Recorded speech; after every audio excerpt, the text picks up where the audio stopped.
छोड़ दी मालिक कजरी के। आज तक वैसे कुछ नहीं की मंगले, लेकिन आज मांगता नहीं तक कजरी खती मांगता नहीं मालिक। उठ। कहा मंगले रे हमार जान?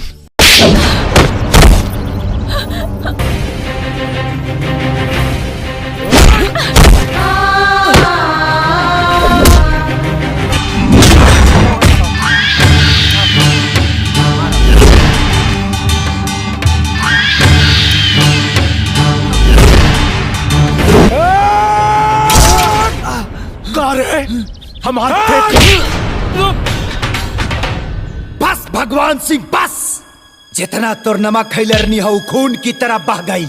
अब नस नस में खाली कजरी के प्यार दौड़ता और एक एक कतरा तूफान के बराबर बा। ई देख नमूना।